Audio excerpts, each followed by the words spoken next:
नमस्कार मित्रांनो, माझ्या शेळके वकील चॅनलमध्ये आपलं सहर्ष स्वागत आहे. मित्रांनो, फार महत्त्वाची गोष्ट जीवनामध्ये आपण जीवन जगत असताना काही घडत असतात. जीवन हे सुंदर आहे, फक्त ते आपण कोणत्या पद्धतीनं, कोणत्या विचारानं जगत असतो ह्याच्यावर भरपूर अवलंबून असतं. आजचा थोडा विषय मी व्हिडिओचा वेगळा घेतलेला आहे. जीवन हे जगत असताना लिंबासारखं कडू पण आहे, पण त्याचा गुण जीवनामध्ये फार शरीराला जसं उपयोग लिंब असतो, तसंच जीवनामध्ये काही कडू वचनं असतात, पण ते जीवन जगत असताना सत्य असतात. असं काही आपण जीवनामध्ये पाहणार आहोत आजच्या व्हिडिओमध्ये, की विषय असा मी घेतलेला आहे. एखादी व्यक्ती किंवा माणूस मेल्यानंतर काय घडतं आणि काय परिस्थिती असते याच्या संदर्भात आजच्या व्हिडिओमध्ये आपण पाहणार आहोत मित्रांनो. ज्यावेळी एखादी व्यक्ती मरण पावते त्यावेळी मित्रांनो फार महत्त्वाची गोष्ट म्हणजे त्या व्यक्तीचं जे कुटुंब असतं त्यामध्ये जी पत्नी असते तिला दारापासून बाहेर येता येत नाही. अंघोळ शेवटची त्याला घालावी लागत असते. त्यानंतर जो प्रवास आहे तो मित्रांनो स्मशानापत्र, त्यामध्ये मुलाचा वाटा जास्त असतो, कारण जबाबदारी ही वडिलांची त्याच्यावर असते. मुलगा हा स्मशानापत्र असतो. आणि ही झाली घरची फॅमिली मित्रांनो. ज्यावेळी आपला मित्र असतात, नातेवाईक असतात, पै पाहुणे असतात आणि आपण अनेक अशा तुम्ही गोष्टींना किंवा रक्षाविषयांना किंवा मृत ज्यावेळी दहन केलं जातं त्यावेळी तुम्ही गेलेलं असताय, त्यावेळी समाजामध्ये अनेक घटक जमत असतात. त्या घटकामध्ये कोणकोणत्या चर्चा असतात हे मी सांगण्याची गरज नाही मित्रांनो. तुम्हाला त्या चर्चेचं स्पष्टीकरण हे तुम्हाला पूर्णपणे माहिती असतं. त्यामुळं मित्रांनो, एखादी व्यक्ती गेल्यानंतर काही तासाभरातच त्या व्यक्तीला त्याचे मित्र, गोत्र, लांबचे नातेवाईक हे विसरलेले असतात. एक दहनाची क्रिया करून आलो एवढंच त्यांच्या लक्षात येत असतं. त्यानंतर मित्रांनो, जे जवळचे मित्र असतात, जास्तीत जास्त 4 दिवस, 8 दिवस, एकदम जवळचा असेल तर एक 8-15 दिवस, इतके दिवसच तो तुमची आठवण काढण्याचा प्रयत्न करत असतो. कारण हा समाज चालत राहत असतो. दुसऱ्याचं दुःख कवटाळून बसून चालत नाही, कारण हे आयुष्य असंच पुढं सरकत असतं, चालत असतं. त्यामुळं जास्तीत जास्त मेलेल्या माणसाची आठवण ही मर्यादितच काळापुरती त्या व्यक्तीला येत असते. त्यामध्ये जे मित्र असतात 4-8 दिवस, 15 दिवस, ह्याच्यावर मित्रांची, जो मित्र मेला त्याची आठवण मित्रांनो येत नाही.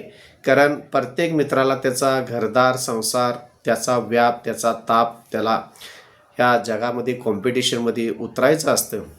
खचून 8-15 दिवस ही तुमची मित्रमंडळी सगळी आठवण काढत असतात. समजा ती मेलेली व्यक्ती एखादी सरकारी जागेवर नोकरी काम करत असेल, खाजगी ठिकाणी काम करत असेल, एखादा व्यवसाय असेल किंवा काही अन्य प्रकारचं काम करत असेल, तर मित्रांनो जास्तीत जास्त 8-10 दिवस, 12 दिवस, 15 दिवस त्या व्यक्तीच्या ठिकाणाची जागा रिकामी असू शकते. परंतु जर सरकारी नोकर असेल, खाजगी नोकर असेल, तर त्याची जागा 8 दिवसात, 15 दिवसात ही त्या ठिकाणी दुसरा माणूस येऊन काम करू लागतो. व्यवसाय असेल, व्यवसाय मुलं सांभाळावं लागतात किंवा भागीदार पार्टनर असेल तर पार्टनर हे तो व्यवसाय सांभाळू शकतात. ही झाली. जर तो व्यक्ती नोकरीवर असेल तर ही जी जागा आहे ती पूर्णपणे बदलली जाते. त्याच जागेला दुसरा माणूस हा उभा राहिलेला असतो. मित्रांनो, त्या व्यक्तीच्या अंगावर जर काय चांगली मौल्यवान कपडे असतील, मौल्यवान त्यानं गाडी घेतलेली असेल किंवा त्यानं पांघरलेला हातरून असेल, पांघरून असेल, जे काही अन्य प्रकारच्या गोष्टी असतील, घरातली ज्या मंडळी असतात त्या गोष्टी जास्तीत जास्त 8 ते 10 दिवसामध्ये एकतरी विक्री केली जाते किंवा दान केल्या जातात किंवा कुठंतरी पाण्यामध्ये टाकल्या जातात. हे मेलेल्या माणसाच्या बाबतीतलं खरं आणि वास्तव चित्र आहे मित्रांनो. त्यामुळं जीवनामध्ये जीवन जगत असताना फार विचित्र ह्या घटना आपल्या जीवनामध्ये घडत असतात. मेलेली व्यक्ती जर ही नात्यानं मुलाची भूमिका घेत असेल तर मित्रांनो, आईवडिलांचं जे प्रेम असतं, आईवडील जोपर्यंत पूर्णपणे त्यांचं आयुष्य हयात आहे तोपर्यंत त्यांच्या मनातून बसलेला हा घाव मुलाचा असेल किंवा अन्य जवळच्या व्यक्तीचा असेल तो जात नाही, ह्याला अपवाद आहे. त्याचबरोबर मित्रांनो, जीवनामध्ये अशा गोष्टी आपल्याला माहिती असून सुद्धा आपण पैशाच्या पाठी लागलेला असतो, अहंकाराच्या पाठी लागलेला असतो, व्यापाच्या पाठी लागलेला असतो, वेळ तरी आपण पाहतच नसतो. इतका व्याप आपण करत असतो की ह्या गोष्टी आपल्या जीवनामध्ये ह्या गोष्टी सत्य आहेत हे माहीत असून सुद्धा पैसा इतका मिळवण्याच्या पाठी लागलेला असतो की स्वतःची आपण तब्येतसुद्धा व्यवस्थित आहे का नाही किंवा त्या तब्येतीसाठी योग्य रीतीनं योग्य वेळी औषधोपचार केला का नाही हे सुद्धा पाहत नाही. घरादारासाठी एवढा बंगला बांधायचा असतो, 4 चाकी गाडी घ्यायची असते, बिझनेस मोठा करायचा असतो, एका गाडीच्या 4 गाड्या करायच्या असतात, लहान झोपडीचा मोठा बंगला बांधायचा असतो. संसारासाठी, घरासाठी, मुलांच्या शिक्षणासाठी सगळं आपलं आरोग्याचं स्वतःच्या नुकसान करून हे आपण कर्जाचं टेन्शन घेऊन जीवन जगण्याचा प्रयत्न करत असतो. इतकं आपण त्या पैशाच्या पाठी लागलेला असतो. आणि त्याचबरोबर महत्त्वाची गोष्ट येते की आपल्याला माहिती आहे ह्या जीवनातून एकदा आपण निष्ठून जायचं आहे, एकदा संपून जायचं आहे, तरीसुद्धा मनामध्ये इतका अहंकार असतो. ज्या व्यक्तीकडे सायकल असते त्या व्यक्तीनं जर गाडी घेतली तर त्याला अहंकार चढतो. गाडी मोटरसायकल घेतली की त्याला जर 4 व्हीलर घेतली की त्याचा अहंकार जादा होतो. जे छोटं घर होतं त्याच गल्लीत त्याच घर पाडून जर मोठं घर बांधलं तर त्याचा अहंकार जादा होत जातो. मित्रांनो, पैसा, अहंकार ह्या गोष्टी किरकोळ जीवनामध्ये आहेत. कारण जे काय अहंकार असतो तो जगामध्ये नसतो, तो तुमच्या मनामध्ये तुमच्या डोक्यामध्ये असतो. कारण जीवनाला येताना जसं रिकाम आहे तसं जाताना तुम्ही रिकाम आहे.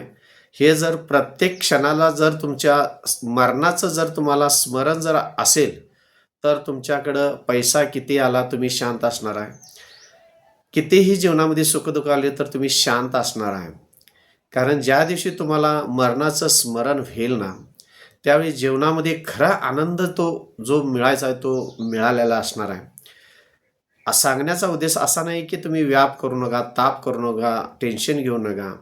जीवनाचा आनंद कसा जीवनामध्ये भोगता येईल हा फार महत्त्वाचा प्रश्न आहे. कारण गेलेला पैसा हा परत तुम्ही काही ना काही कारणास्तव दुब्बल तिब्बल अनेक पटीनं मिळवू शकता. पण तुमच्या जीवनामध्ये जी सुखाची काही क्षण असतात, सुखाचा जो काही वेळ असतो तो जीवनामध्ये परत मिळत नाही मित्रांनो. तुम्ही कॉलेजला असताना तुम्हाला जे मनाप्रमाणे जगायचं असतं, 4 चाकी गाडी पाहिजे असते, 4 व्हीलर गाडी पाहिजे असते, 2 व्हीलर गाडी पाहिजे असत्या किंवा चांगली कपडे पाहिजे असतात, चांगले बूट पाहिजे असतात, चांगल्या वह्या पेन पाहिजे असतात. तेच जर तुम्हाला म्हातारपणी जर मिळालं तर मित्रांनो ती एक वेळ होती जीवनामध्ये. कॉलेजला जात असताना ज्या गोष्टी पाहिजे होत्या त्या जर तुम्हाला म्हातारपणी जर मिळाल्या तर त्या जीवनामधला काहीही उपयोग होत नाही. कारण तो कॉलेजचा आनंद वेगळा होता आणि ह्या गोष्टी मिळवण्याचा आनंद वेगळा होता.